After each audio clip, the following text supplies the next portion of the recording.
বাংলাদেশের বাইরে পৃথিবীর বিভিন্ন প্রান্তে যে যেখান থেকে চ্যানেল আই দেখছেন, আপনাদের সকলকে সাদর আমন্ত্রণ তৃতীয় মাত্রা দেখবার জন্য।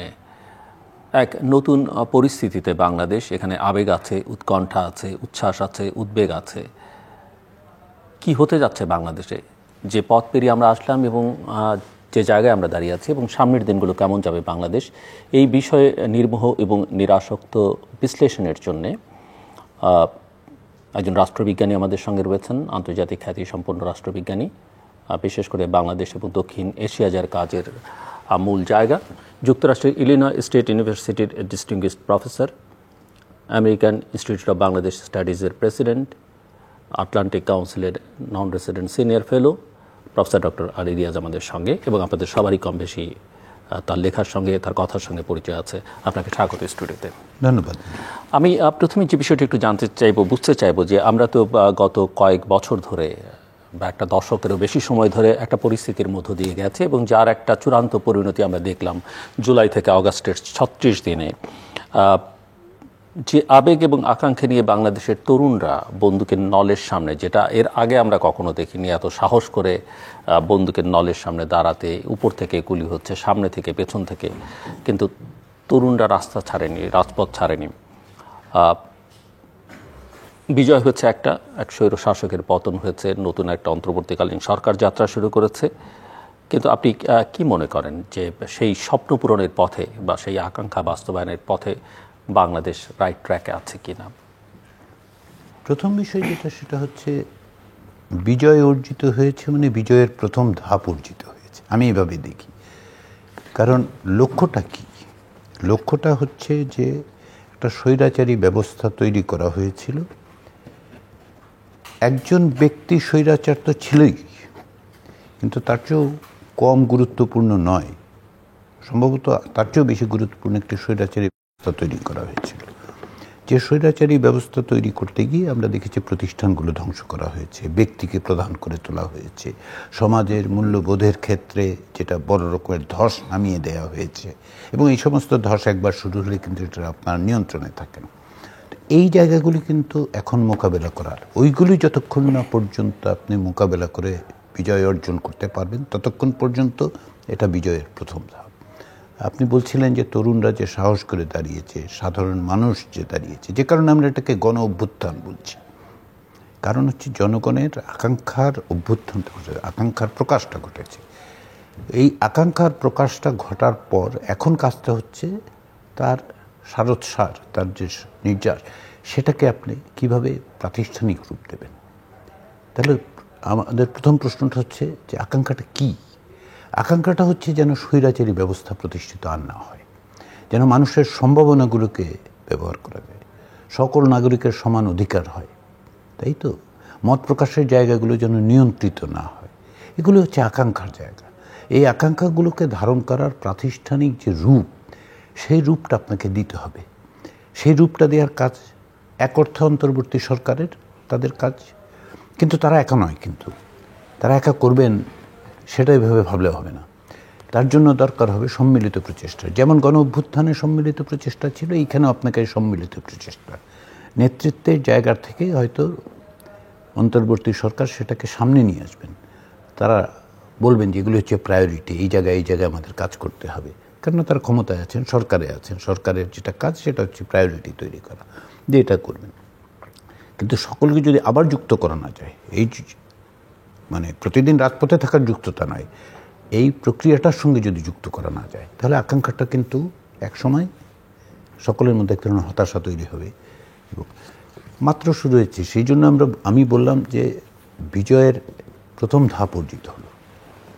কোথায় যাচ্ছি আমরা, সেই প্রশ্নটা হচ্ছে যে কোথায় যেতে চাই। আগে এটা সিদ্ধান্ত নিই আমরা কোথায় যেতে চাই। সেই সিদ্ধান্তে কি কোনো জাতীয় ঐকমত্য প্রতিষ্ঠিত হয়েছে বলে আপনি মনে করেন? এক অর্থে হয়েছে জাতীয় ঐকমত্য। যারা আন্দোলনে এই অভ্যুত্থান রচনা করলেন তাদের মধ্যে সেরকম কোনো ঐক্য আপনি মনে করেন? তাদের কথার মধ্যে এই আকাঙ্ক্ষাটা স্পষ্ট। তারা যেটা বলতে চেয়েছেন, আমি যতটুকু বুঝতে পেরেছি, তার মধ্যে একটা বড় জিনিস হচ্ছে তারা বলেছেন রাজনৈতিক বন্দোবস্ত, নতুন রাজনৈতিক বন্দোবস্তের কথা বলেছেন। তারা বলেছেন যে আসলে একমাত্র স্বৈরাচারের পতন হোক, সেটাই তারা চান না, তার বাইরেও কিছু চান, স্বৈরাচারী ব্যবস্থাটা মোকাবেলা করতে চান, তাই তো? এই আকাঙ্ক্ষাগুলোর মধ্যে যদি আপনি বলেন জাতীয় ঐক্যমত্য প্রতিষ্ঠিত হয়েছে কিনা, 100% লোক কি তার সঙ্গে যুক্ত হয়েছে? না, অবশ্যই না। কারণ যারা তখন ক্ষমতায় ছিলেন, স্বৈরতান্ত্রিক ব্যবস্থা তো একটা রাজনৈতিক দলের উপর নির্ভর করেই প্রতিষ্ঠিত হয়েছিল। পরে সেটা ব্যক্তিতে রূপান্তরিত হয়েছে, যেটাকে আমি বলি পার্সোনালিস্টিক অটোক্রেসি তৈরি হয়েছে, ব্যক্তিকেন্দ্রিক স্বৈরতন্ত্র। তো তার তো দল আছে, সমর্থক আছে। হ্যাঁ, কেউ কেউ সুবিধার কারণে যুক্ত হচ্ছেন, আবার কেউ কেউ আদর্শিকভাবেও যুক্ত থাকছেন। কিন্তু তো তাহলে তারা থাকছেন না, এর বাইরে কি একটা ঐকমত্য তৈরি হয়েছে? একটা বড় অংশের মধ্যে ঐকমত্যটা আছে। আপনি সাধারণ লোকজনের সাথে কথা বললেও দেখবেন তারা একেবারে খুব সিম্পল টার্মে যেটা বলবে আপনাকে, আরেকজন হাসিনা তৈরি হোক আমরা চাই না। এটা আসলে কি বলছেন তিনি? উনি তাকে মানে রাষ্ট্রবিজ্ঞানের অনেক তথ্য দিয়ে কিন্তু বুঝছেন না তিনি। কিন্তু আপনি আমি এটাকে একটা তত্ত্বের মধ্যে নিয়ে যেতে পারবো। সেটা কি, তারা এমন ব্যবস্থা চান না যে ব্যবস্থা স্বৈরতন্ত্র তৈরি করে, শেখ হাসিনা তৈরি করে, কিংবা শেখ হাসিনার বদলে আরেকজন তৈরি করে। এটা আর চান না, এটা তাদের কাছে অসহনীয় হয়েছে। তো তাহলে এই জায়গায় একটা ঐকমত্য আছে। এখন এই ঐকমত্য এক অর্থে খুব অ্যাবস্ট্রাক্ট। সেই অ্যাবস্ট্রাক্ট জিনিসটাকে ক্রিস্টালাইজ করে তার একটা প্রাতিষ্ঠানিক রূপ দিতে হবে। তার জন্য তার একটা রিফ্লেকশন থাকে সংবিধানের মধ্যে, রাষ্ট্রের কাঠামোগুলোর মধ্যে, প্রতিষ্ঠানগুলোর মধ্যে সম্পর্কের ক্ষেত্রে। এই কাজটাই হচ্ছে নেতৃত্বের কাজ, এই কাজটা হচ্ছে রাজনীতির কাজ। এবং এই কাজটা করতে হবে একটা মানে নেতৃত্বের মধ্য দিয়ে। সেই নেতৃত্বের জায়গাটা আমি মনে করি যে অন্তর্বর্তী সরকার শুরু করতে পারেন, কিন্তু সব রাজনৈতিক শক্তিকে যুক্ত করতে হবে। যারা এর মধ্যে একমত হতে চান তাদেরকে যুক্ত করতে হবে। সবটাই কি তারা একমত হবেন নাকি 100% যে না, হবেন না। আপনি যদি 10টা রাজনৈতিক শক্তি থাকে, কারো 30% একমত হবে, কারো 20% হবে, কারো 50% হবে। তাদের কিছু প্রতিশ্রুতি আছে, তাদের কিছু আকাঙ্ক্ষা আছে, স্বপ্ন আছে। রাজনৈতিক দল ক্ষমতায় যেতে চায়, সেটাই স্বাভাবিক। তাহলে তারা ভাবে যে আচ্ছা এখনই এটা বদলে ফেলে, পরে আমি ক্ষমতায় গেলে কি হবে, সেটাও ভাববে। কিন্তু এই 20, 30, 50%কে এক করা, যে কোথায় কোথায় মিল আছে, মিলের জায়গাগুলো শনাক্ত করে চিহ্নিত করে সেই জায়গায় অগ্রসর হওয়া, সেটাই হচ্ছে এখনকার কাজ। সেই জায়গাটা তৈরি করতে হবে। আপনি যে কাজের কথা বলছিলেন, এখানে একটা প্রশ্ন যে অন্তর্বর্তীকালীন সরকারের কাছে প্রত্যাশা তারা কিছু কাজ করবেন, তারাও কিছু কথা বলছেন, কিন্তু অন্তর্বর্তীকালীন সরকারের যে অভিজ্ঞতা আমাদের বাংলাদেশের, বা তত্ত্বাবধায়ক সরকার, এই নামটা এখন আর কেউ ব্যবহার করতে চাইছেন না, সেটা সাংবিধানিকভাবে 3 মাসের ছিল, সংবিধান ছাড়াও 91 সালে প্রায় 3 মাসেরই ছিল। আর 2007-8 এটা যেদিন সরকার যাত্রা শুরু করে, সরকার প্রধান ঘোষণা দিয়ে 2 বছর সময় নিয়েছিলেন। এখন বর্তমান সরকারের কাছ থেকে সেরকম কোনো ধারণা পাওয়া যায়নি। বিরোধীরা বলছেন তারা যৌক্তিক সময় দিতে চান, আবার কেউ কেউ কিছুটা সময় বেঁধে দিচ্ছেন। এর মধ্যে আসলে একটা হচ্ছে সময়, তো বুঝতে হবে যে কোন সময়ের মধ্যে কতটুকু কাজ করা সম্ভব, এবং পরবর্তীতে যারা ক্ষমতায় আসবেন বা নির্বাচিত হয়ে তারা সেই ধারাবাহিকতা অব্যাহত রাখবেন কিনা, এটা নিশ্চিত করার কাজ। সেই কাজটা কিভাবে হতে পারে? প্রচুর সংস্কারের আলোচনা হচ্ছে, এবং 2007-8-এও বাংলাদেশের সংস্কার শব্দটা বহুল উচ্চারিত শব্দ, এবং সেটা পরে পরিত্যাজ্য ঘৃণিত শব্দে পরিণত হয়েছে, বিশেষ করে রাজনৈতিক মহলে। এখনও সংস্কারের কথা হচ্ছে। কি সংস্কার বলতে আসলে কি বোঝায়? সেটা আমার কাছে মনে হয় যে আপনি আরও ভালো বলতে পারবেন যে এটা সকলের কাছে স্পষ্ট কি না, আমি একটু আপনার কাছ থেকে বুঝতে চাই আমাদের পলিটিক্যাল ডিসকোর্সের মধ্যে। এবং এটা অনেকটা আমার কাছে মনে হয় যে বাংলাদেশ আওয়ামী লীগ গত কয়েক বছর ধরে মুক্তিযুদ্ধের চেতনা শব্দ, এই দুটো শব্দ যেভাবে উচ্চারণ করেছে, কাজে তারা সেই চেতনা থেকে অনেক দূরে ছিল। এই সংস্কারটাও অনেক সময় মনে হয় এটা কথার মধ্যেই রাজনৈতিক দলগুলো বা স্টেক হোল্ডারদের সীমাবদ্ধ কিনা, তারা এটা কতটা মিন করেন এবং কতটা ইমপ্লিমেন্ট করবেন, এবং সেটা কোন প্রক্রিয়া হতে পারে একটু। এই যে আপনি বললেন যে অতীতের তত্ত্বাবধায়ক সরকারের একটা সময় নির্ধারিত ছিল, সংবিধানে যখন এটা ছিল না 91 সালে, তখন 90 দিনের মতো হয়েছে। আবার 96 সালে যখন সংবিধানে অন্তর্ভুক্ত হলো, তখন অধিকাংশই 90 দিনের মধ্যে করেছে, কারণ 90 দিনের একটা স্টিপুলেশন ছিল, একটা নির্ধারণ করা ছিল সংবিধানে। পরে যখন এসে একটা রাজনৈতিক সংকটের মধ্য দিয়ে 2006 সালের পরে আমরা দেখতে পেলাম 2007 সালে যে তত্ত্বাবধায়ক সরকার বলে যে সরকারটা প্রতিষ্ঠিত হলো, তারা 2 বছর ধরে বললেন যে তাদের কিছু সংস্কারের চেষ্টা করতে হবে, অতএব তাদের সময় বেঁধে দেওয়া। এখন এগুলো হচ্ছে আপনার এক্সপেরিয়েন্স, তাই তো? আপনার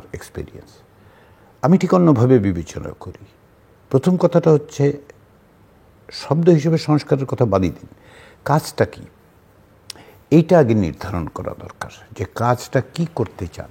এটাকে আপনার সংস্কার বলবেন না পুনর্গঠন বলবেন, সেটা আমি ব্যক্তিগতভাবে মনে করি যে বাংলাদেশের রাষ্ট্র ব্যবস্থা যে জায়গায় গিয়ে দাঁড়িয়েছে এটা পুনর্গঠন দরকার। সংস্কার শব্দটা নিয়ে আমার একটু মানে মানে বিশেষ কোনো অ্যালার্জি নেই, কিন্তু এক ধরনের দ্বিধা আছে ব্যবহার করার। সংস্কার বলতে মনে করা হয় ছোটোখাটো, আমি অন্তত পক্ষে ছোটোখাটো কিছু জিনিসপত্র হয়তো ঠিকঠাক করলে হবে। এটাকে আমার ব্যান্ডেডের মতো মনে হয় যে এটা একটু লাগিয়ে দিলে আপাতত চলবে। আমি তা মনে করছি না। কারণটা কি জানেন, আপনি গত 15 বছরে যে পরিস্থিতিটা তৈরি হয়েছে এটা আগে যে কোনো রাজনৈতিক সংকটের চেয়ে ভিন্ন। 2006 সালের যে রাজনৈতিক সংকট, যেটা 2007 সালের একটা তত্ত্বাবধায়ক সরকারকে নিয়ে আসে ক্ষমতায়, সেটাও যে খুব সাংবিধানিক পদ্ধতি হয়েছে তা তো নয়, খানিকটা সাংবিধানিক খানিকটা সাংবিধানিক নয়। এখনকার পরিস্থিতি কিন্তু তা নয়। কারণ হচ্ছে 15 বছরের পরিস্থিতি, 15 বছর হলেও কোনো সমস্যা ছিল না। ধরুন 15 বছরে যা ঘটেছে সেটা হচ্ছে বাংলাদেশের রাষ্ট্রকে দুর্বল করে ফেলা হয়েছে। এটা বিভিন্নভাবে দুর্বল করা হয়েছে। অভ্যন্তরীণভাবে আপনার প্রতিষ্ঠান, বিচার বিভাগ দেখুন, এই যে পুলিশ, ধরুন 5ই আগস্টের পরে পুলিশকে যে খুঁজে পাওয়া গেল না, একটা অ্যানার্কিক সিচুয়েশনের মধ্যেও পুলিশকে খুঁজে পাওয়া গেল, সেটা হচ্ছে কেন? কারণ পুলিশটা আসলে প্রফেশনাল পুলিশ নেই, রাষ্ট্রের অঙ্গ থাকে না, এটাকে পার্টির একটা এক্সটেনশন তৈরি করেছে, হ্যাঞ্চম্যান, আপনি যদি ইংরেজি ব্যবহার করেন হ্যাঞ্চম্যান হিসেবে। তো এগুলি কিসের লক্ষণ? কিংবা ধরুন আপনি মানে অন্য যে কোনো প্রতিষ্ঠান, জনপ্রশাসন যদি আপনি দেখেন যে পরিস্থিতি তৈরি হচ্ছে, এগুলি রাষ্ট্রকে দুর্বল করেছে, অত্যন্ত দুর্বল করে ফেলেছে। এখন তাহলে রাষ্ট্রটা পুনর্গঠন করতে হবে রাষ্ট্রের প্রতিষ্ঠানগুলো দিয়ে। ফলে সংস্কারের ধারণা কি স্পষ্ট? না, সংস্কারের ধারণা স্পষ্ট নয়। রাজনৈতিকবিদরা হয়তো বলেন, তারা কি মিন করেন এটা এক অর্থে তারা ব্যাখ্যা করতে পারবেন। আমি বরঞ্চ বলবো যে আসুন প্রথমত নির্ধারণ করে, আমার বিবেচনার দিক থেকে নির্ধারণটা হচ্ছে বাংলাদেশ রাষ্ট্রের পুনর্গঠনের প্রয়োজন দেখা দিয়েছে। তার বিচার বিভাগ থেকে শুরু করে শুধুমাত্র 2-4 জন লোক বদল করলেন, বিচারপতি বদল করলেন তা কিন্তু নয়। নির্বাহী বিভাগের সঙ্গে আপনার বিচার বিভাগের সম্পর্কটা কি হবে সেটা আপনি নির্ধারণ করতে হবে কিন্তু। কারণ ওইটা নির্ধারণ যদি আপনি না করেন, ওইটা কি সংস্কার? আমি তো মনে করি না সংস্কার। কারণ হচ্ছে যে আপনি সাংবিধানিকভাবে বলুন, বিভিন্নভাবে এই সম্পর্কটা এমন নির্ধারিত হয়ে গেছে যে যেখানে আপনি নির্বাহী বিভাগের এক ধরনের আধিপত্য প্রতিষ্ঠিত হয়েছে এবং বিচার বিভাগ কার্যত আপনার নির্বাহী বিভাগের অধীনস্থে পরিণত হয়েছে। এবং সেটা কিন্তু বাংলাদেশের সংবিধানের মধ্যেও আছে, 116 ধারা যদি আপনি দেখেন, মানে অনুচ্ছেদ 116তে এই জিনিসটা দেখবেন। ওইটা রেখে আপনি কোনো রকম বিচার বিভাগের স্বাধীনতা প্রতিষ্ঠা করতে পারবেন আমি মনে করি না। কথায় পারবেন যে হ্যাঁ আমাদের। একইভাবে আপনি যদি দেখেন সাংবিধানিক আরও বিধিবিধান যেগুলো আছে সেগুলির মধ্যেই এমন পরিস্থিতি তৈরি করা হয়েছে যে রাষ্ট্রটা তৈরি হয়েছে এইভাবে, মানে তার পরিবর্তনের জায়গাটা এমনভাবে তৈরি হয়েছে। ধরুন আমরা বলছি যে পার্সোনালিস্টিক অটোক্রেসি, তাই না? এক ব্যক্তির হাতে ক্ষমতা সব। এখন হঠাৎ করে শুনলে, আমি এরপরে যে কথাটা বলবো, হঠাৎ করে শুনলে আপনি একটু খটকা লাগতে পারে আপনার। শেখ হাসিনার হাতে যে সমস্ত ক্ষমতা গিয়ে জড়ো হয়েছিল সেগুলো কিন্তু সংবিধানের বাইরে থেকে আসেনি। সংবিধানের বাইরে থেকে কোনটা এসছে? তার দল, তার অনুসারীরা তাকে একটা প্যাডেস্টেলের মধ্যে বসিয়েছে, বলা হয়েছে যে তার কোনো বিকল্প নাই, তার কোনো মানে তিনি ইনভিনসিবল। এগুলি হচ্ছে তাদের রেটরিকের মধ্যে দিয়ে এবং বিশ্বাসের মধ্যে দিয়ে তারা ওই জায়গায় নিয়ে গেছেন, কারণ তারা চেয়েছেন। কিন্তু বাংলাদেশের সংবিধান কি তাকে এই ক্ষমতাগুলো দেয়নি? দিয়েছে। তো তাহলে আপনি যদি এখন সংস্কার বলে আপনি কি সংস্কার করবেন? এটা সংস্কার করবেন যে প্রধানমন্ত্রীর হাতে যেন এত ক্ষমতা না যায়, তাহলে এটা সংস্কার না তো। এটা তো আপনাকে পুনর্লিখন করতে হবে, নতুন করে ভাবতে হবে। ফলে আমি বলি যে আসুন এই কাজগুলি চিহ্নিত করি, কোথায় সমস্যাটা কোথায়। মানে এখানে ইস্যুটা আপনি সংবিধানের মধ্যে চলে গেলেন এবং সংবিধানই আসলে মৌলিক সংস্কার বলতে যেটা বোঝানো হচ্ছে, বা মৌলিক কাজটা সংবিধানকে ধরেই করতে হবে।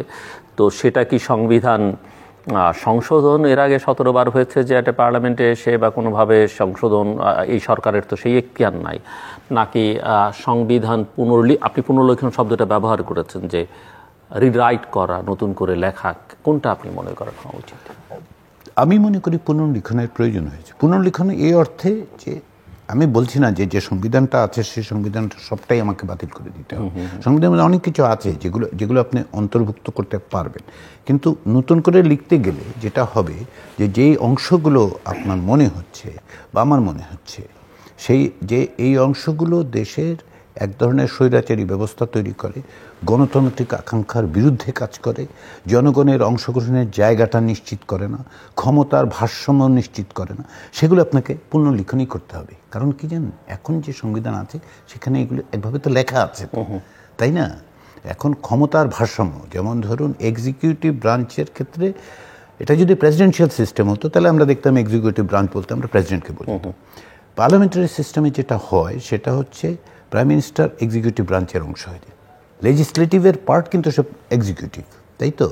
এবং বাংলাদেশের সংবিধানের ক্ষেত্রে প্রধানমন্ত্রীর অসীম ক্ষমতা এবং রাষ্ট্রপতির কোনো ক্ষমতাই নেই। আসলে রাষ্ট্রপতির কাজ হচ্ছে প্রধানমন্ত্রী যা নির্দেশ দেবেন, মানে নির্দেশ শব্দটা ব্যবহার না করে সৌজন্যবশত বলা হয় প্রধানমন্ত্রীর সঙ্গে মানে পরামর্শ। তখন পরামর্শের মধ্যে যেহেতু রাষ্ট্রপতি পরামর্শ না শোনার কোনো অধিকার নাই, প্রধানমন্ত্রী যদি তাকে পরামর্শ দেন তাহলে না শুনলে তাকে কনস্টিটিউশন ভায়োলেট করতে হবে। তো উনি তো সেটা করতে পারবেন না, সেটা যেই প্রেসিডেন্ট হোক। তো এই জায়গায় আমি পুনর্লিখনের কথাটা বলছি যে আপনি প্রথমত বড় মাপে আমাকে বিবেচনা করতে হবে যে আমরা কি করতে চাই। এই কি করতে চাওয়াটা হচ্ছে আমার কাছে হচ্ছে যে এমন একটা ভিত্তি তৈরি করতে হবে যেই ভিত্তির মধ্যে এইরকম পরিস্থিতির মধ্যে দেশ না যায়। শুধু এই পরিস্থিতি না, ধরুন 15 বছর আগেও যে সংবিধান ছিল সেই সংবিধানে যে অধিকার দিয়েছে তা তো নয়। বাংলাদেশের সংবিধানে ধরুন মানে মত প্রকাশের অধিকার সীমিত, কিন্তু বলে দেওয়া হয়েছে যে বন্ধু রাষ্ট্রের স্বার্থ যুক্তিসঙ্গত বাধা নিষেধ সাপেক্ষে। এখন যুক্তি কার, কিসের যুক্তি, কে যুক্তি দেয়? হ্যাঁ, কে বন্ধু? বন্ধু রাষ্ট্র তো বুঝলাম, কিন্তু বন্ধুটা কে? বন্ধুরাষ্ট্র আজকে আমার যে বন্ধুরাষ্ট্র কালকে কি সে বন্ধুরাষ্ট্র আমি জানি না। এগুলি বলা হয়েছে। তো এগুলি আপনি কিভাবে সর্ট করবেন? সে সর্ট করার উপায়টা হচ্ছে যেগুলি শনাক্ত করা, এবং এগুলি অধিকাংশই তৈরি হচ্ছে সংবিধানের মধ্যে।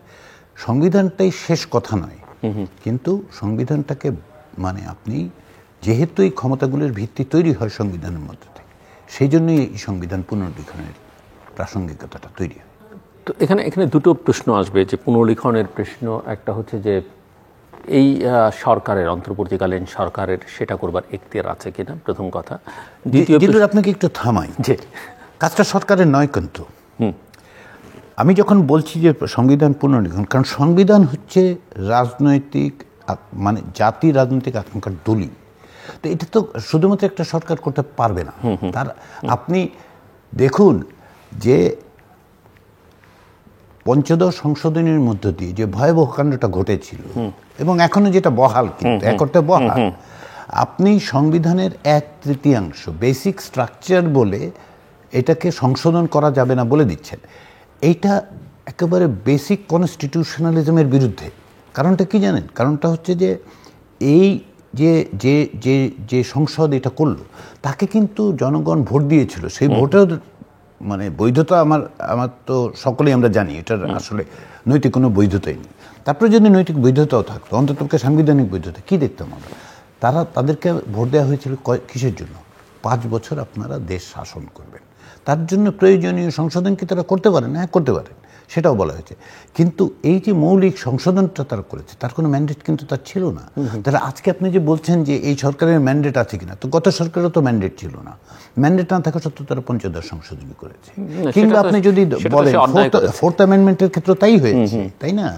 তো ম্যান্ডেটটা আসবে কোথা থেকে? ম্যান্ডেটটা আসবে জনগণের কাছ থেকে। তাহলে আসেন এমন একটা ব্যবস্থা আমরা করি, চিন্তা করি, এটা অকস্মাৎ আকাশ থেকে পড়বে না। আপনার সাথে আমার, অন্যদের সাথে আপনার, সকলের মধ্যে আলোচনা, রাজনৈতিক দলগুলোর সাথে কথা বলা, নেতৃত্বটা দিতে পারে অন্তর্বর্তী সরকার। আমি বলছি না যে অন্তর্বর্তী সরকার আগামীকাল তাদের ড্রয়ার থেকে একটা পুনর্লিখিত সংবিধান বের করে এনে আমাদেরকে বলুক, আমি তা বলছি না।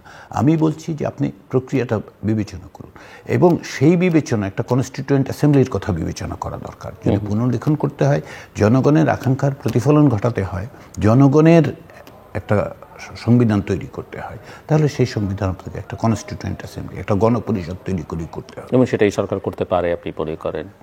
নিঃসন্দেহে পারে, চাইলে। এবং সরকার সবার মধ্যে ঐকমত্য প্রতিষ্ঠা করার নেতৃত্ব হলে।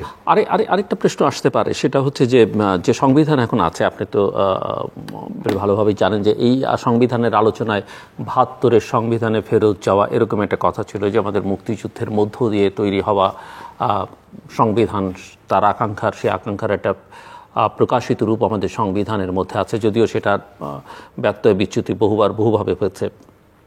আপনি এই আলোচনা বা এই প্রসঙ্গ আসলে, এই বিতর্ক আসলে সেটাকে কিভাবে কাউন্টার করবেন? ৭২-এর সংবিধান রচিত হয়েছিল কিভাবে? ৭২-এর সংবিধান রচিত হয়েছিল যে মুক্তিযুদ্ধের মধ্য দিয়ে কিছু আকাঙ্ক্ষাকে প্রতিফলন করা। সেটা কি পারফেক্ট ছিল? অবশ্যই পারফেক্ট ছিল না। তো এখন আপনি যদি বলেন, ধরুন আপনি বা আমি বলছি যে ৭২-এর সংবিধানে, তো ৭২-এর সংবিধানের তো প্রথম ব্যত্যয়টা কি হলো? প্রথম ব্যত্যয়টা যদি বড় আকারের ব্যত্যয়, আমি মনে করি যে 4th অ্যামেন্ডমেন্ট তো একটা বড় রকমের ব্যত্যয়, তাই না? আপনি পার্লামেন্টারি সিস্টেম থেকে প্রেসিডেন্সিয়াল সিস্টেমে গেলেন, শুধু তাই না, অন্য সমস্ত কিছু মানে নির্বাহী বিভাগের অধীনস্থ করা হচ্ছে, সেটা তো বা মুক্তিযুদ্ধের আকাঙ্ক্ষা হতে পারে না।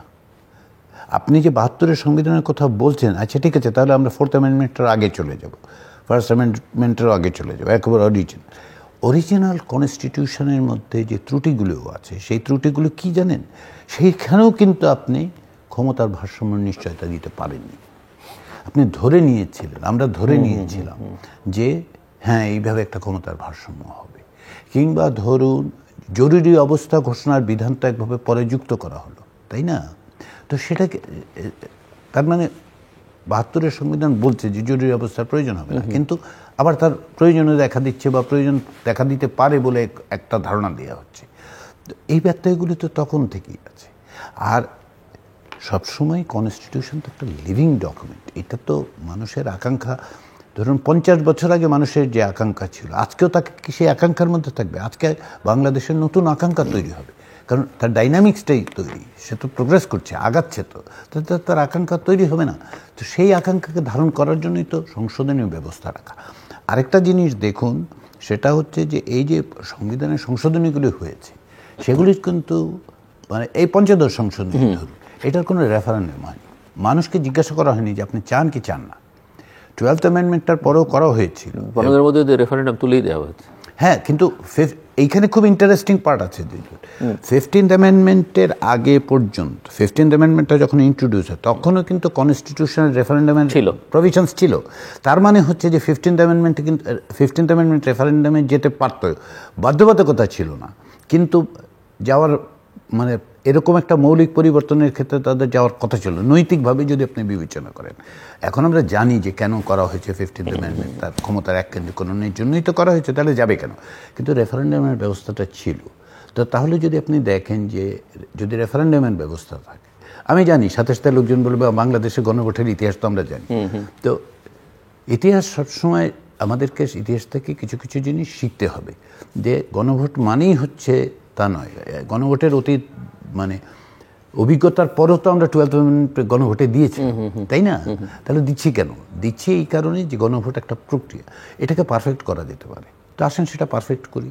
কিংবা ধরেন আর্টিকেল 70 যেটা আর কি, সেটার তো ট্রান্সফরমেশন হয়েছে না, বহুবিধ ট্রান্সফরমেশন হয়েছে। তো তাহলে আপনি বের করতে হবে যে আর্টিকেল 17 যখন করা হয় তখন কি কারণে করা হয়েছিল, আর এখনকার পরিস্থিতিটা কি। হ্যাঁ, তো আপনি যদি সেই পরিবর্তনটা মেনে নেন, তাহলে ৭২-এর সংবিধান নিয়ে বিতর্ক করার দরকার নেই। আর এই যে আপনি বললেন যে মুক্তিযুদ্ধের মধ্যে দিয়ে তৈরি হয়েছে, অবশ্যই মুক্তিযুদ্ধের মধ্যে দিয়ে তো বাংলাদেশই তৈরি হয়েছে। তো বাংলাদেশের আকাঙ্ক্ষা প্রতিনিয়ত যদি বদলায়, তাহলে কি আমরা বলবো যে না আমরা ৭২ সালে থেকে, তা তো হতে পারে না। ফলে এইটা কোনো অবস্থাতেই আমার কাছে মনে হয় না যে একটা যুক্তিপূর্ণ কথা হবে যে আমরা ৭২ সালে একটা সংবিধান তৈরি করেছিলাম, অতএব আমরা ওইখানেই থাকবো, ওইটার কোনো রকম নড়চড় করা যাবে না। তো এখানে আরেকটা প্রশ্ন আসবে যে কি সংস্কার, মানে সংবিধানে আপনি মৌলিক কি পরিবর্তন দেখতে চান, বা যেটা খুবই জরুরি বলে মনে হয়, যেটা সবার কাছে অ্যাকসেপ্টেবল মনে হয়, সবার কাছে মানে সিংহভাগের কাছে অ্যাকসেপ্টেবল হবে। দ্বিতীয় প্রশ্ন হচ্ছে যে বাংলাদেশে আমরা দেখেছি 2/3 মেজরিটি, সেটা বিএনপি 2001-এ দেখলাম, আমরা 2008-এ আওয়ামী লীগকে দেখলাম, এবং তারা যা খুশি তাই করতে পারে। তো আপনি এখন সংবিধান একটা তৈরি করে দিলেন, এবং সেই সংবিধান যে আবার ওলট পালট করবে না নতুন কোনো, মানে যারা ক্ষমতায় আসবে পরবর্তীতে, তার গ্যারান্টি কি থাকবে, বা সেটা কিভাবে নিশ্চিত করা যাবে?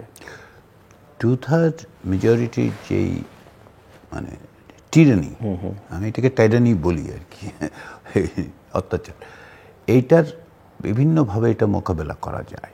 আপনি কনস্টিটিউশনের মধ্যে করতে পারেন, যেমন এর মধ্যে একটা হচ্ছে প্রপোর্শনাল রিপ্রেজেন্টেশন। খেয়াল করে দেখুন, যতবার বাংলাদেশের রাজনৈতিক দলগুলো, সেটা আওয়ামী লীগ বলুন, বিএনপি বলুন, প্রধানত তো তারাই, আর জাতীয় পার্টি যখন এসছে তখন তো নির্বাচনগুলো কোনো নির্বাচন বলেই বিবেচিত হয়নি। ফেয়ারলি হেল্ড ইলেকশন যেগুলিকে আমরা বলি, যে সুষ্ঠুভাবে হয়েছে, সেই সমস্ত নির্বাচনের ক্ষেত্রে একাধিকবার আমরা 2/3 অবস্থান দেখেছি, তাই না? 2001 সালে বিএনপির ক্ষেত্রে দেখেছি, আওয়ামী লীগের ক্ষেত্রে আমরা দেখেছি। যারা আসনের দিক থেকে যে কোনো দল 2/3 পেলেও জনগণের ভোটের দিক থেকে কোনো দল এই পর্যন্ত সুষ্ঠু অবাধ নির্বাচনে 66% ভোট কিন্তু পায়নি। তার মানেটা কি?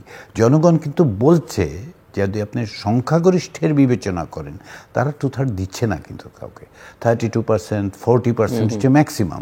একটা পলিটিক্যাল পার্টি 40% ভোট পায়, 40%-এর বেশি ভোট কিন্তু পায় নাই কেউ।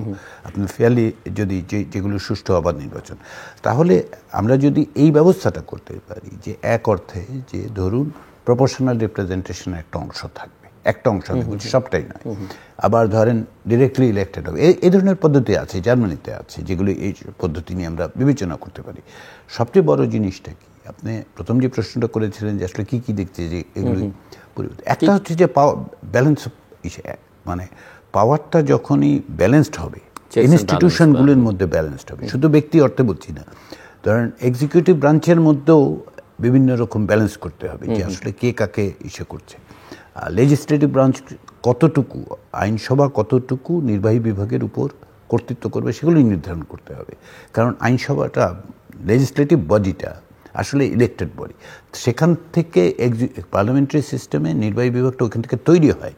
আমরা কিন্তু আপনি ভালো, মানে আমরা সকলেই জানি, বাংলাদেশে কখনোই বা কোনো পার্লামেন্টারি সিস্টেমে প্রাইম মিনিস্টার ইলেক্ট করা হয় না, একজন এমপি ইলেক্ট করা হয়, তার দল পরে ঠিক করে যে সে প্রাইম মিনিস্টার হবে, তাই না? এটা ব্রিটেনে যদি বলে, আমরা তো আগের থেকেই জানি যে দলের প্রেসিডেন্টের ক্ষেত্রে কি হয়, প্রেসিডেন্সিয়াল সিস্টেমে।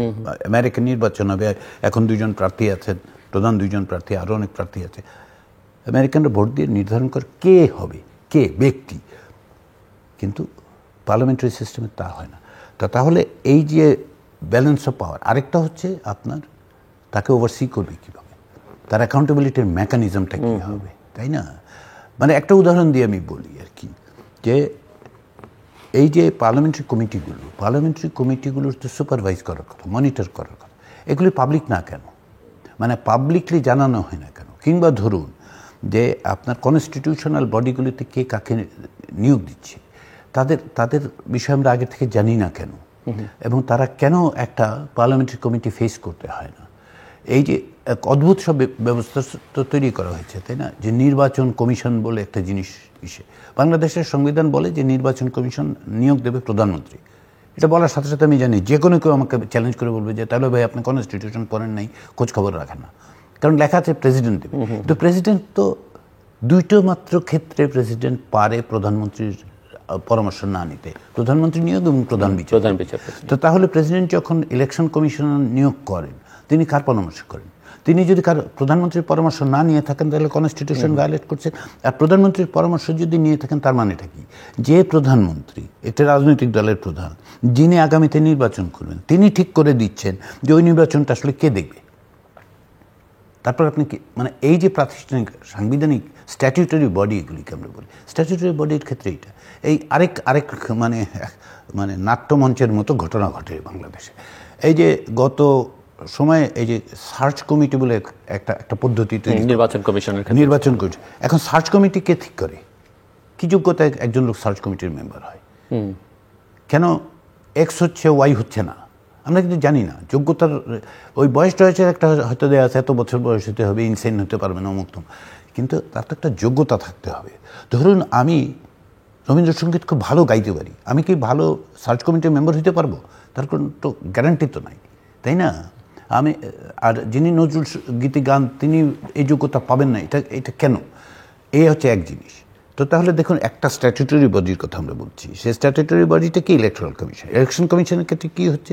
এক নম্বর হচ্ছে যে ইলেকশন কমিশনের কমিশনার নিয়োগ করার সেটা প্রেসিডেন্ট করছেন, প্রধানমন্ত্রী প্রেসিডেন্ট আবার সার্চ কমিটি নিয়োগ করছেন। তো তার জন্য একটা প্রথম দিকে টাইন ছেড়ে করা হয়েছে, পরে একটা আইন তৈরি করা হয়েছে, সার্চ কমিটি গঠনের আইন বলে ইলেকশন কমিশন, আসলে এটা সার্চ কমিটি গঠনের আইন। তারা যাদেরকে মানে তারা বলেন যে রাজনৈতিক দলগুলো তাদের কাছে নাম টান দেবে, তার মধ্যে আবার ব্যক্তিও নাম দেয়, সেটা আবার খেয়াল করে না অথবা গুরুত্ব দেন। এখন তারা কতজনের নাম পেলেন, কার কাছ থেকে পেলেন, এবং তারা কোন নামগুলি রাষ্ট্রপতির কাছে পাঠাবেন আমরা কিন্তু কিছুই জানি। তারা কী বিবেচনা এগুলি সিদ্ধান্ত নিলে, এবং এই সার্চ কমিটি 5 বছর পরে যখন আরেকটা ইলেকট্রাল কমিশন তৈরি হবে, ইলেকশন কমিশন তৈরি হবে, আগে সার্চ কমিটিকে আমরা জিজ্ঞাসা করেছি যে আপনারা যেই লোকগুলিকে দিয়েছিলেন তারা কীরকম কাজ করল, আপনারা কি সন্তুষ্ট? কারণ এক অর্থে তারা কিন্তু নিয়োগদাতা, আপনি নির্ধারণ করে দিলেন যে এই লোকগুলিকে নির্বাচন কমিশনে পাঠান, তো তার মানে আপনি সিলেক্ট করেছেন, আপনার কাছে যোগ্য মনে হয়েছে। তো সে কি যোগ্য কাজ করেছে 5 বছর পরে? গত 3টা নির্বাচন কমিশনের দিকে তাকান, বোঝা যাবে আর কি এরা কিসের যোগ্যতা, কি করেছে তো আমরা জানি। কিন্তু যারা নির্বাচন কমিশন তাদেরকে পাঠিয়েছিল তাদেরকে কি আমরা প্রশ্ন করিনি।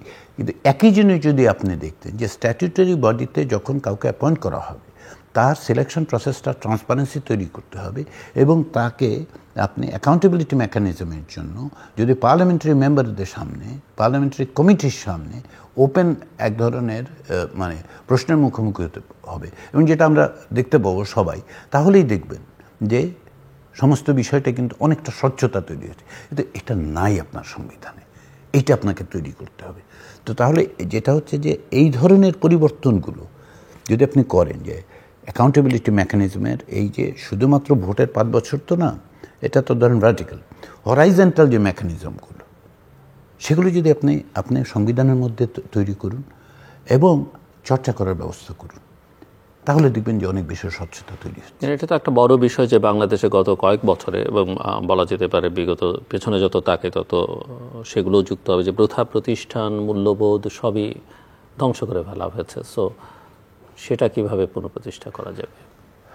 সেটা প্রতিষ্ঠা করার প্রথম বিষয় হচ্ছে যে মূল্যবোধের কথা যদি আপনি বলেন, একটা সোসাইটিতে ভ্যালুসগুলো কখন নষ্ট হয়ে, ভ্যালুসগুলো যখন নষ্ট হয়ে যায় যখন আপনি দেখবেন যে মূল্যবোধগুলো আসলে মানবিক সেগুলো গুরুত্ব পায় না, সেগুলো অবহেলিত হয়, সেগুলোকে কার্যত মানে এক অর্থে অবনয়ন ঘটানো হয়। এটা উপর থেকে শুরু হয় এবং তারপর এটা সকলের মধ্যে ছড়িয়ে যেতে থাকে।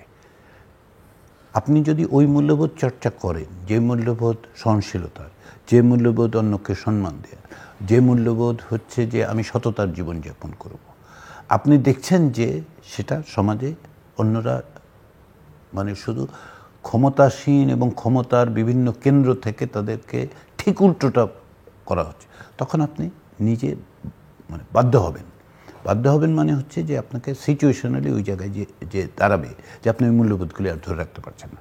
সমাজ এগুলি চর্চা করার জন্য কী হয়, প্রতিষ্ঠানের মধ্যে চর্চা করতে হয়, হ্যাঁ। এবং সে সমস্ত প্রতিষ্ঠানের শুধুমাত্র রাষ্ট্রের প্রতিষ্ঠান, যেমন রাজনৈতিক প্রতিষ্ঠানগুলোর মধ্যে এই চর্চাটা আছে কিনা, সহনশীলতার চর্চা, এবং আপনি যে হায়ারার্কি তৈরি করছেন সেই হায়ারার্কি অ্যাকাউন্টেবল কিনা, আপনি তাকে প্রশ্ন করতে পারেন কিনা, এবং সে সৎ কিনা, আপনার দল সততার সঙ্গে পরিচালিত হয় কিনা। যদি এগুলি আপনি দেখেন তাহলে আপনি দেখবেন যে মূল্যবোধের ধসগুলো ওইখান থেকে নেমেছে সমাজে, যে আমরা কোথায় দেখতে পাই না। আপনি রাজনৈতিক দলে দেখতে পান না সততার চর্চা।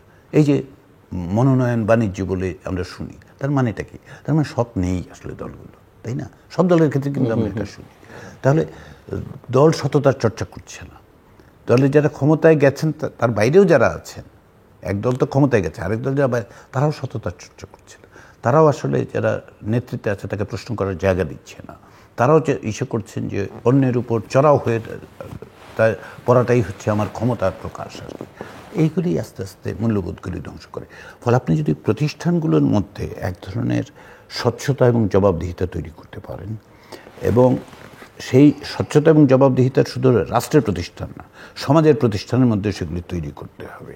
আমি বলি যে ধরুন রাজনৈতিক দল শুধু না, সামাজিক প্রতিষ্ঠানগুলোর মধ্যে করতে হবে। আপনি চর্চাটা শুরু হলে তখন দেখবেন এই মূল্যবোধগুলোকে মানে কোনো প্রতিষ্ঠা করা, পরিবর্তন করা সম্ভব। মূল্যবোধ তো এক জায়গায় দাঁড়িয়ে থাকে না, ভ্যালুস চেঞ্জ হয়। আইদার এটা কিছু কিছু ভালো জিনিস আসে, কিছু কিছু খারাপ জিনিস আসে, আপনি খারাপটা বন্ধ করবেন কীভাবে? বাংলাদেশে একটা মানে আপনি লিখেছেন, আপনার বই আছে এবং শুরু সম্ভবত এই শব্দমালা আপনি ব্যবহার করেছেন যে ভয়ের সংস্কৃতি একটা বাংলাদেশে শুরু হচ্ছে বহু বছর আগে। সেই ভয়ের আবহটা কেটে গেছে, ভয়টা মানুষের মন থেকে কেটে গেছে। আবু সাইদ যেটা রংপুরে কাটিয়ে দিয়েছে বন্দুকের নলের সামনে দাঁড়িয়ে, এরপর অসংখ্য তরুণ জীবন দিল। আমার প্রশ্ন হচ্ছে, আপনি সাধারণ মানুষের জীবন দিয়েছেন, এই যে যেটাকে আপনি বিজয়ের প্রথম ধাপ বলছেন বা বিজয়ের পরেও এখনও কিন্তু বাংলাদেশে একটা আতঙ্কের নাম শেখ হাসিনা। অনেকের মধ্যে শঙ্কা বা প্রশ্ন, শেখ হাসিনাকে আবার ফেরত আসবে? আওয়ামী লীগকে, যে আওয়ামী লীগকে আমরা দেখেছি গত 10-15 বছরে, সেই আওয়ামী লীগকে আবার ফেরত আসবে? আপনার একজন পলিটিক্যাল সায়েন্টিস্ট হিসেবে আপনার কি ধারণা, বা ইতিহাস আসলে এই ক্ষেত্রে, এই ধরনের টাইরেন্টদের ক্ষেত্রে যেটা আপনি বলছেন, কি ঘটে আসলে এরকম পরাজয়ের পরে? ইতিহাস কি বলে সেটা একটু আমি আপনার কাছে বুঝতে চাই। এবং আরেকটা হচ্ছে যে বিচারের কথা হচ্ছে, তাদের শেখ হাসিনার বিচার এবং অন্যদের বিচার, সেই বিচার আন্তর্জাতিক আদালতে হবে না দেশে হবে, কিভাবে হবে? তিনি আশ্রয় নিয়েছেন ভারতে, ভারতে কতদিন থাকতে পারবেন? লাল পাসপোর্ট বাতিল করা হয়েছে, তার কাছে অন্য কোনো পাসপোর্ট নেই, সেটাও আবার আরেকটা প্রশ্ন। এবং এখন তো বিচারের নামে বাংলাদেশে প্রতিদিনই অসংখ্য মামলা হচ্ছে, কেউ না কেউ গ্রেপ্তার হচ্ছেন। এটা নিয়ে অনেকের মধ্যে নানা রকমের মিশ্র প্রতিক্রিয়া আছে, যে অনেকেই মনে করেন যে এগুলো আসলে টিকবে না এই মামলাগুলো। অনেকে মনে করেন এই সব মামলা করবার মধ্য দিয়ে এই আসামি যারা বা অভিযুক্ত যারা, তাদের বিরুদ্ধে, তাদের প্রতি এক ধরনের সহানুভূতিও তৈরি হচ্ছে, এবং সেটাও আসলে কোনো ধরনের সাবোটেজ কিনা। সব মিলিয়ে যদি এই দুটো প্রশ্ন আপনি একসঙ্গে। প্রথম কথা হচ্ছে যেটা, সেটা হচ্ছে আপনি বলছিলেন টাইরেন্টদের কি হয়, ডিকটেটরদের কি হয়। তো ডিকটেটরদের যেটা হয়, অধিকাংশ ক্ষেত্রেই ডিকটেটররা পতনের পরে হয় পালিয়ে যান অথবা তার নিজ দেশেই নিহত হন। ধরুন তিউনিসিয়ার ক্ষেত্রে বেন আলী পালিয়ে গেছে, পালিয়ে গিয়ে কী হচ্ছে, সৌদি আরবে মারা গেছে। আরও পুরনো 1979-এ যান শাহ, ইরানের শাহ, পরাজিত হয়ে পালিয়ে গেছে, শেষ পর্যন্ত নিঃসঙ্গ দূর দেশে, তাকে যুক্তরাষ্ট্রে তাকে জায়গা দেয়নি, কোথায় গিয়ে শেষ পর্যন্ত মারা গেছে। এটা হচ্ছে এক ধরনের টাইরেন্টদের পতনের পর, ডিকটেটরদের পতনের পর আবার ডিকটেটরদের কেউ কেউ যারা দেশের ভিতরে পালাবার চেষ্টা করেছে, রেজিস্ট করার চেষ্টা করেছে, তারা নির্মমভাবে নিহত হয়েছে। সব ক্ষেত্রে যে সঠিক হয়েছে, সঠিকভাবে হয়েছে তা নয়, তারপর হয়েছে ঘটনা। এক্সেপশনাল সার্কামস্ট্যান্সেস আছে। তাহলে রিসেন্ট হিস্ট্রির দিকে আমরা তাকাই, রাজা পাকসে ফেরত এসছে, কিন্তু তাহলে পার্থক্যটা কোথায় হয়? পার্থক্য হয় দুই জায়গায়। একটা হচ্ছে যে যেটা বড় মাপের আর কি, যদি ডিকটেটরদের পতনের পরে আপনার স্ট্রাকচারাল চেঞ্জ, কাঠামোগত পরিবর্তন, সেটা ভালো খারাপ সেটা কোনো ব্যাপার না, কিন্তু আমি ওই সাবজেক্টিভ জাজমেন্টের মধ্যে যাচ্ছি না। কাঠামোগত যদি কিছু পরিবর্তন ঘটে যায়, তাহলে কি হয়? তাহলে ডিকটেটরদের ফেরত আসার পথটা বন্ধ হয়ে যায়।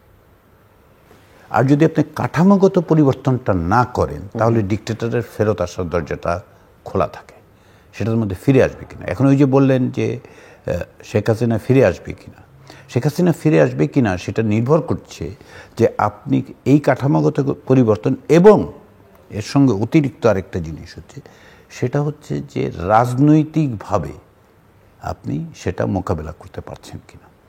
এর সঙ্গে এই রাজনৈতিক কথাটার একটা দিক কী জানেন, সেটা হচ্ছে আমি ট্রায়ালটাকে রাজনৈতিক বলে মনে করি। যে ক্রাইমসগুলি হয়েছে, যেগুলোকে আমি মনে করি ক্রাইমস এগেনস্ট হিউম্যানিটি, যে অপরাধগুলো হয়েছে সেগুলো মানবতার বিরুদ্ধে অপরাধ, এবং সেগুলো যথেষ্ট প্রমাণ আমার কাছে মনে হয়, আমার ধারণা যে যথেষ্ট পরিমাণে প্রমাণ আছে। শেখ হাসিনার ক্ষেত্রে আমি মনে করি কমান্ড রেসপন্সিবিলিটি হিসেবে তাকে এই সমস্ত বিষয়ে অভিযুক্ত করাই যায়। এখন যে ধরনের মামলা হচ্ছে সেগুলির ব্যাপারে আমার সংশয় আছে, যেগুলি আসলে টিকবে কিনা। কিন্তু যেটা আমি রাষ্ট্রের কাছ থেকে আশা করি যে তারা, মানে সরকারে যারা আছেন, তারা এই বিষয়ে নজর দিয়ে এই ধরনের মামলা যেগুলো আসলে প্রকৃতপক্ষে যে ঘটনাগুলো ঘটেছে সেগুলির যারা ভিকটিম হয়েছেন তাদেরকে জাস্টিস ডেলিভার করার জন্য এটা দরকার। মানে এটা কোনো ব্যক্তির বিরুদ্ধে আমার ক্ষোভ টোভ না, কিন্তু এটা আমি ডিম্যান্ড করছি এই কারণে, আমি চাইছি এই কারণে যে জাস্টিসটা ডেলিভার করেন। আপনি যদি ওই জাস্টিসটা ডেলিভার করেন তাহলে কিন্তু দেখবেন ফেরত আসার পথ বন্ধ হয়ে যাচ্ছে। সেটা দেশে থাকুক দেশের বাইরে থাকুক সেটা কিন্তু ফ্যাক্টর না। আপনি যদি এই মানে প্রকৃতপক্ষেই প্রক্রিয়ার মধ্যে দিয়ে যান। এখন প্রক্রিয়াটা কী হবে? আইসিসি হবে না এখানে বাংলাদেশের আইসিটি হবে নাকি ধরুন রোয়ান্ডার ট্রায়ালের মতো হবে, সেটা নিয়ে আমরা কথা বলতে পারি, সেটা নিয়ে বিস্তারিত আলোচনা করি, কিন্তু প্রিমিসটা হচ্ছে যে আপনাকে এটা করতে হবে। আমি দুটো জিনিস মনে করি যে দুটো জিনিস না করলে আপনি এই যে আমি বলেছি বিজয়ের প্রথম ধাপ, এই ধাপটা আপনি রাখতে পারবেন না। তার একটা হচ্ছে যে এই যে স্ট্রাকচারাল চেঞ্জ, কনস্টিটিউশনালি স্ট্রাকচারাল চেঞ্জটা করা আপনাকে করতেই হবে, এটা আনঅ্যাভয়েডেবল আপনি যদি টিকিয়ে রাখতে চান। অতীতে যেটা দেখেছি আমরা 2006-07 সালের মানে 7-8-এর মধ্যে যেটা দেখেছি অনেক পরিবর্তন হয়েছে, তারপরে যাই ফিরে গেছে, কারণ ক্ষমতায় এসে মানে রাজনৈতিক দল সেগুলি মুছে টুছে নিজেদের মতো করে তৈরি করেছে, সেটা বন্ধ করার পথ আপনাকে করতে হবে। দ্বিতীয় যেটা সেটা হচ্ছে এই ট্রায়ালগুলি দরকার, যে বিশেষ করে প্রকৃত যে আমরা জানি যে এদের অপরাধের মাত্রাগুলো, সেই অপরাধের মাত্রা মোতাবেক সেভাবে যেন একটা স্বচ্ছ প্রক্রিয়ার মধ্যে দিয়ে বিচারটা হয়। এখন আপনি বলতে পারেন মাত্র 15 দিন আসছে, আপনি এখনই বিচারের কথা আমি বলবো। আমি এখনই বিচারের কথা বলবো এই কারণে যে প্রক্রিয়াটা এখনই করতে হবে, এভিডেন্সটা এখনই সংগ্রহ করতে হবে। আপনাকে এভিডেন্স পরেও সংগ্রহ করা যায়, আমরা দেখেছি যে অনেক দীর্ঘদিন পরেও মানবতার বিরুদ্ধে অপরাধের বিচার টিচার বিভিন্ন দেশে হয়েছে, কিন্তু এই মুহূর্তে এভিডেন্সটা আপনাকে জোগাড় করতে হবে এবং এই প্রক্রিয়াটা শুরু করতে হবে। তাহলে এই দুটো যদি আপনি না বন্ধ করতে পারেন, যদি এই দুটো কাজ আপনি না করেন, তাহলে হাসিনার ফেরত আসার প্রশ্নটা যে আপনি তুললেন না, এটা ভ্যালিড হয়ে যায়। আর ওই যে আপনি যেটা বলতেছেন যে অনেক প্রশ্ন উঠছে এখনকার এই সমস্ত মামলা, আমি একটু বলি যে হ্যাঁ, মামলা লোকজন করছে তাদেরও তো ক্ষোভ আছে, একেবারে আপনি নিগেট করে তো দিতে পারেন। কোথাও ক্ষেত্রে অতিরঞ্জন হচ্ছে যে ঠিক আছে আবেগ প্রসূত হয়ে যেটা হত্যা মামলা হিসেবে সেটা হত্যা মামলা হিসেবে টেকে কিনা, এগুলি না আমরা বিচার করব, সমালোচনা করব। কেন সমালোচনা করব? আমরা বলবো যাতে রেস্ট্রেইন করেন, কারণ এই লোকগুলো যারা আসলে অপরাধ করেছে এবং অপরাধের সুস্পষ্ট প্রমাণ আছে। ধরুন আমরা এই ভিডিও তো দেখেছি, সকলেই দেখেছি, অনেকে দেখেছি, অধিকাংশ মানুষ দেখেছি যে তৎকালীন স্বরাষ্ট্রমন্ত্রী দাঁড়িয়ে পুলিশের কাছ থেকে ভিডিও দেখছেন নির্লিপ্ত চিত্তে, যেখানে পুলিশ বর্ণনা দিচ্ছে যে একজনকে গুলি করি একজন মরে বাকিগুলি যায় না, এটাই ভয়ের সার। এই যে কথাটা, এটা ইটস সেলফ কমান্ড রেসপন্সিবিলিটি হিসেবে থাকে আনআর্মড সিভিলিয়ানদেরকে আনপ্রভোকড অবস্থায় গুলি করা হচ্ছে এবং সেটা সে বলছে, রিপোর্ট করছে তার বসের কাছে এবং বস সেটাকে নির্লিপ্ত চিত্তে মেনে নিচ্ছে। তাহলে কমন রেসপন্সিবিলিটি তার বিরুদ্ধে আসলে এটা ডিস্টিংক্টলি ক্রাইমস এগেইনস্ট হিউম্যানিটি। তো এই জিনিসগুলি যদি আপনি করতে পারেন তাহলে বন্ধ করা যাবে। শেষ কথাটা বলি ভয়ের বিষয়টা। ভয়ের সংস্কৃতিটা তৈরি হয় কীভাবে? ভয়ের সংস্কৃতি বাংলাদেশে তৈরি হয়েছে প্রাতিষ্ঠানিকভাবে এবং সেগুলিকে ছড়িয়ে দেওয়া হয়েছে। প্রত্যেক দিন আপনাকে ভয়ের মধ্যে রাখা হয়েছে। ভয়ের সবটাই গেছে। হ্যাঁ, ভয়টা না ভাঙলে কিন্তু আমরা এই আন্দোলনটা দেখতে পারতাম না। এই যে মানুষ ভয় ভেঙে দাঁড়ালো, আবু সাঈদ আমাদেরকে পথ দেখালো যে ভয় ভেঙে এইভাবে দাঁড়াতে হয়, হাত মানে প্রসারিত করে বুক চিতিয়ে দাঁড়িয়ে বলতে হয় যে আমি তোমাকে মানছি না। এটা আবু সাঈদ আমাদেরকে শিখিয়েছেন এবং অসংখ্য তরুণ, অসংখ্য মানুষ সেই শিক্ষায় শিক্ষিত হয়ে তারা দাঁড়িয়েছেন, প্রাণ দিয়েছেন। তো এখন কিন্তু ভয়টার তো শুধুমাত্র মানে একজনের থেকে আসে না, এক জায়গার থেকে আসে না। সমাজের মধ্যে এই ভয়ের পরিবেশটা তৈরি করা হয়েছে, রিপ্রোডিউস করা হয়েছে। আসুন সেগুলি নিয়ে আমরা যদি কথা বলি, দেখি আমরা কীভাবে এগুলি মোকাবেলা করা যায়। অনিশ্চয়তা ভীতি তৈরি করতে পারে। আরেকটা গুরুত্বপূর্ণ বিষয়, এটা আলোচনা, যেহেতু আপনি এই প্রসঙ্গ নিয়ে বাংলাদেশ ভারত সম্পর্ক নিয়ে প্রচুর লেখালেখি করেছেন, কথা বলেছেন, এই ঘটনা বলি যখন মানে আন্দোলন সংগ্রাম যখন ঘটে তখন এবং তারপরে বিশেষ করে 5ই অগস্টের পরে দেখলাম ইন্ডিয়ান মিডিয়া এবং সোশ্যাল মিডিয়া তারা প্রচুর প্রোপাগান্ডা, মিসইনফরমেশন, ডিসইনফরমেশন এগুলো ডিসিমিনেট করছে নানান মাধ্যমে। এবং আমরা এটাও দেখলাম যে ভারত সরকার, বিশেষ করে প্রধানমন্ত্রী নরেন্দ্র মোদী যখন বাংলাদেশের প্রধান উপদেষ্টার সঙ্গে কথা বললেন সরকারের, তখন এবং সর্বশেষ আমরা দেখলাম মার্কিন প্রেসিডেন্টের সঙ্গে কথা বলবার সময় বাংলাদেশের হিন্দু সম্প্রদায় নিয়ে তার উদ্বেগ উৎকণ্ঠা তিনি প্রকাশ করে চলেছেন। তো এটা আসলে কি মনে করে? একটা হচ্ছে যে তারা বাংলাদেশকে যেভাবে দেখেছে, অনেকেই মনে করেন যে তারা একটা অঙ্গরাজ্য হিসেবে বিবেচনা করছে, তাদের কথাবার্তা এটা মনে হয়। দ্বিতীয়ত হচ্ছে যে তারা কি আসলে বাংলাদেশের হিন্দুদের ভালনারেবল করে তুলছেন কিনা, মানে ভাবটা হচ্ছে বাংলাদেশের হিন্দুরা হচ্ছে ভারতীয় এবং তারা এখানে আছে, তাদের স্বার্থ বাংলাদেশ রক্ষা করছে না, এরকম একটা অ্যাপ্রোচ। তারা যে বাংলাদেশের নাগরিক এবং তারা যে অন্যান্য ধর্মাবলম্বীদের মতোই সমান অধিকার রক্ষা করে, সেটা ভারতীয় কর্তৃপক্ষের কথাবার্তায় মনে হচ্ছে। এবং সর্বশেষ নরেন্দ্র মোদীর প্রেসিডেন্ট বাইডেনের সঙ্গে কথায় আলোচনায় টেলিফোন আলাপে সেটা মনে হয় না। আমি একটু আপনার কাছ থেকে এই বিষয়ে শুনতে চাই।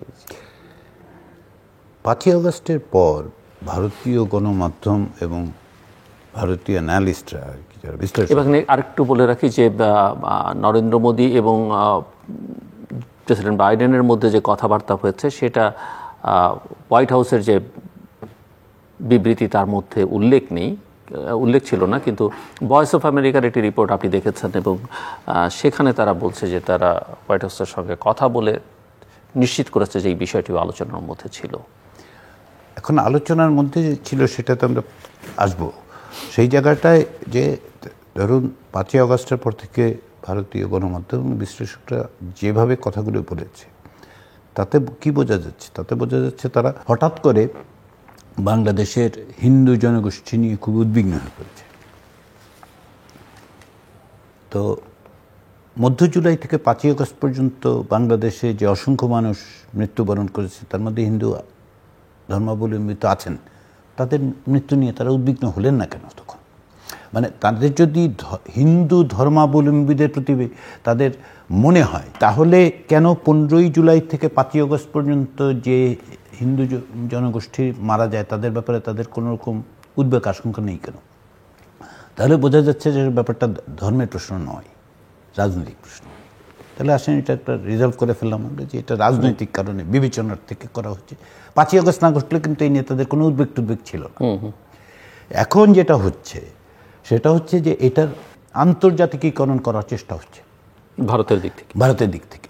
এটা এখন আর মিডিয়ার অ্যানালিস্টদের মানে ইসের মধ্যে সীমিত নাই, এটা ভারতের সরকার এটা গ্রহণ করেছে। এতদিন পর্যন্ত আমাদের এই ধারণা করলেও আমরা করতে পারতাম যে এটা আসলে সরকারের কোনো মানে বিশেষ এজেন্ডা না, এটা মিডিয়াগুলো এক ধরনের মানে সেন্সেশনালিজম থেকে হইচই করে ছুটাছুটি করে ভারতীয় টিভিতে কিছু কিছু অনুষ্ঠান হয় না, আমি দেখেছি 2-4টা ক্লিপ, ছুটাছুটি করতে থাকেন, খুব অস্থির থাকেন। তো এই অস্থিরতার কারণে ওই মানে লোকজন দেখবে সেন্সেশনালিজম করে, তা কিন্তু নয়। এখন আমরা যেটা দেখছি যে এটা শুরুই হয়েছিল, সম্ভবত শুরু হয়েছিল মানে সরকারের পক্ষ থেকেই, যে এটাকে হাইলাইট করো, পরে যাতে আমরা পিক আপ করতে পারি। এখন মোদি এই প্রসঙ্গ তুলেছেন বাইডেনের সাথে, এটা তারা দাবি করছেন। এখন ভয়েস অফ আমেরিকা বলছে হ্যাঁ তুলেছেন, কিন্তু মানে রিড আউটটাতে আমরা কি দেখতে পাচ্ছি, এটা আলোচিত হয়নি। মানে এটা এখন আপনার সাথে আমি কথা বলার সময় অনেক কিছু বলতে পারি, আপনার রেসপন্ড না করা পর্যন্ত কিন্তু এটা আলোচনা হইল না। আমি বললাম, কিন্তু এই যে বলছেন মোদি, এটা বলছেন বাইডেনের কাছে, তার মানে হচ্ছে তারা এটা এলিভেট করতে চান যে ইন্টারন্যাশনালাইজ করে দিতে হবে, যাতে করে এই যে অন্তর্বর্তী সরকার তার উপর একটা চাপ তৈরি করা যায়। এখন সেটা যদি আমেরিকানদেরকে বলা হচ্ছে, কালকে জার্মানদের বলা হবে, পরশুদিন ফ্রান্সকে বলা হবে, একসময় এটা নিয়ে আরেক জায়গায় যাওয়ার চেষ্টা হবে আন্তর্জাতিক মহলে।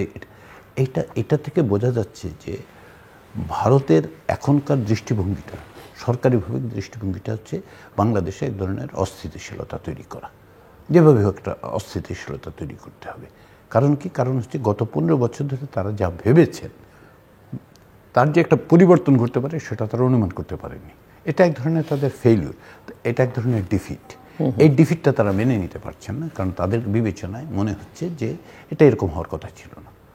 তো এখন যখন সরকার এই অবস্থানটা নেয়, এক ধরনের হস্টিলিটির অ্যাপ্রোচ, কিন্তু যতই মোদি প্রফেসর ইউনূসের মানে শপথ গ্রহণের পরে টুইট করে, টুইট আসলে পলিসি না, পলিসি হচ্ছে এইটা, এবং ওইটা হচ্ছে আপনার নাইসিটিস, আমরা বলবো ডিপ্লোম্যাটিক নাইসিটিস, মানে কূটনৈতিক ভব্যতা বলি। তো কিন্তু তাদের অবস্থানটা কি? একদিকে আপনি দেখুন হাসিনা যখন গিয়ে পৌঁছান, তখন সেটা কি হয়েছে, অজিত দোভালের সাথে গ্রহণ করছে। আমি তো এরকম কোনো উদাহরণ পাই না সারা পৃথিবীতে যে একটি রাষ্ট্র থেকে ডিপোজড একজন লিডার, সেটা মিলিটারি কুর জন্য হোক, যেইভাবেই হোক, সে গিয়ে উপস্থিত হচ্ছে আরেকটা দেশে, সেখানে সরকারের একজন উপস্থিত, এবং যেন তেন লোক না, প্রধানমন্ত্রীর নিরাপত্তা উপদেষ্টা উপস্থিত, আবার তাকে গ্রহণ করছেন, আলোচনা করছেন তার সঙ্গে। এটা একটা মেসেজ ছিল, সেই মেসেজটা আমরা বুঝতে পারি। তারপরে আমরা অনেকক্ষণ অপেক্ষা করে দেখি যে এখান থেকে সরছে না ভারত মনে করছে যে এটা তারা এখন ইন্টারন্যাশনালাইজ করবে, করার ফলে একটা চাপ তৈরি করবে। ফলে আপনাকে বিবেচনা করতে হবে যে এই যে হাসিনার উপস্থিতি, এই যে আপনি বলছিলেন যে হাসিনার রেড পাসপোর্ট চলে যাওয়ার পর এখন তো ভারতের প্রশ্ন, বাংলাদেশ যদি কোনো কারণে এক্সট্রাডিশন ট্রিটি যেটা আছে তার আওতায় চায়, এখন ভারত, হ্যাঁ, ক্লজের মধ্যে কিছু ফোকর আছে যেগুলো ভারত ব্যবহার করে বলতে পারে আমি দেব না। তো একটা কি, এটা রাজনৈতিক মামলা হলে তো ভারত যখন এই দেশ থেকে মানে নর্থ ইস্ট ইন্ডিয়ার রেবেলদের নিয়ে গিয়েছিল, পরেশ বড়ুয়া ইত্যাদি, ওটা কি অরাজনৈতিক ছিল নাকি? বাংলাদেশ ওই ক্লাসটা তো ব্যবহার করেনি, তারা তো রাজনৈতিক কারণেই মানে তাদের প্রসিকিউট করার কথা। তো হাসিনার ক্ষেত্রে তারা সেটা ব্যবহার করতে পারে যে এটা পলিটিক্যাল কারণে প্রসিকিউট হবে, অতএব আমরা দেব না। এটাও একটা মেসেজ হবে। তো আমি এখন পর্যন্ত যেটা দেখতে পাচ্ছি যে ভারতের মধ্যে, ভারতের গণমাধ্যম থেকে শুরু করে এখন তো মনে হচ্ছে মোদী সরকার পর্যন্ত স্পষ্টতই বাংলাদেশের পরিবর্তনটাকে গ্রহণ করতে চাচ্ছে না, বাংলাদেশের ভেতরে অস্থিতিশীলতা তৈরি করার চেষ্টা করছে, এবং এর অব্যাহত প্রচেষ্টার মধ্যে অংশীদার হয়ে পড়ছে যে তারা আসলে শেখ হাসিনাকে ব্যবহার করবে, শেখ হাসিনাকে ব্যবহার করেই এটা করবে। এবং শেখ হাসিনা সম্ভবত ব্যবহৃত হতে চানই, কারণ তার স্বপ্ন হচ্ছে ক্ষমতায় ফিরে আসার। ওই যে রাজা পাক্সের মতো ফিরে আসবেন কিনা, রাজা পক্ষের অভিজ্ঞতা থেকে তার মনে হচ্ছে যে ফিরেও যাওয়া যায়। এইটা খুব বিপজ্জনক। ভারত বাংলাদেশের সাথে সম্পর্কের যে অসমতা গত 15 বছরে তৈরি করেছে, এইটাকে তারা যদি কন্টিনিউ করতে চায়, সেটা তাদের জন্য কিন্তু খুব ক্ষতিকারক হবে। তো ভারত সবসময় খুব স্বল্প দৃষ্টি সম্পন্ন মানে নীতি গ্রহণ করেছে বাংলাদেশের ক্ষেত্রে, মায়োপিক পলিসি যেটাকে আমি বলি। তো সেই একই মায়োপিক পলিসির ক্ষেত্রে তারা মানে এই জায়গায় যাচ্ছে। এটা ভারতের জন্য ক্ষতি, কিন্তু ভারতের ক্ষতি ভারত বুঝুক, আমার দায়িত্ব না ভারতকে বোঝানো। আমি বোঝাই, ধরুন আমার রাষ্ট্রবিজ্ঞানী যদি বলেন সেই অর্থে যে ভারতের এটা ভুল, কিন্তু যদি আপনি বাংলাদেশের জাতীয় স্বার্থের কথা বিবেচনা করেন, তাহলে বাংলাদেশের জন্য এটা উদ্বেগের, বাংলাদেশের জন্য এটা ক্রমাগত একটা হুমকিতে পরিণত হচ্ছে। এই হুমকির প্রস্তুতিটা কিন্তু অন্তর্বর্তী সরকারকে রাখতে হবে, এবং বাংলাদেশে যারা এই পরিবর্তনকে 5ই আগস্টের পরিবর্তন যেটাকে আমি বলব, সেই পরিবর্তনকে যারা সঠিক মনে করেন তাদের এটা বিবেচনায় রাখতে হবে যে ভারতের এই ধরনের এক ধরনের মানে ম্যাকিনেশন আছে, এক ধরনের ডিজাইন তারা তৈরি করছে। তারা যদি কেউ বলতে চান যে ভাই আপনি ডিজাইনের কথা বলছেন, কোথায় দেখেন ডিজাইন? আমি ডিজাইনটা দেখতে পাই এইখানে, অজিত দোভালের উপস্থিতি, পরবর্তী সময় একটা মানে exaggerated misinformation, disinformation campaign, then it is being taken up by prime minister Modi himself, not only mention to Bangladesh. সেক্ষেত্রে আমরা বলতে পারতাম বাংলাদেশকে বলতেই পারে, সেটাকে সে ইন্টারন্যাশনালাইজ করতে চাচ্ছে। এগুলো ভারত তার সম্পর্কের ক্ষেত্রে, ভারতের সাথে সম্পর্কের ক্ষেত্রে এক ধরনের হস্টিলিটির লক্ষণ আমি দেখতে পাচ্ছি। আমরা একেবারে শেষ প্রান্তে আর কিছু যোগ করতে চান 1 মিনিট সময় ক্লোজিং রিমার্কস হিসেবে?